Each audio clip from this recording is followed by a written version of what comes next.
അത്യുന്നതനുടെ മറവിലിരിക്കും നാഥ, കൃപയിൻ ചിറകിൻ കീഴിൽ ചേർക്കേണമേ.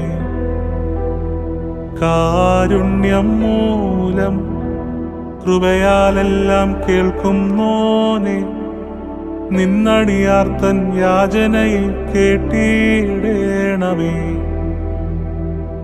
മഹിമയെഴും രാജാവാം രക്ഷകമഷിഹാശമനമെഴും, സന്ധ്യതും പുണ്യം നിറയും രാവും ഞങ്ങൾക്കേകേണമേ. വിഴിനിങ്കൽ ഉയർത്തും നിങ്ങൾ കടപാപങ്ങളെ മോചിക്കാം. ഇരുലോകങ്ങളിലും ഞങ്ങൾ അരുളിയിടണമേ കാരുണ്യം.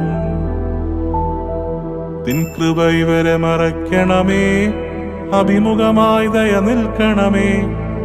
ദുഷ്ടപ്പടയിൽ നിന്നും കാത്തിടട്ടെ നിൻ ശ്ലീബ.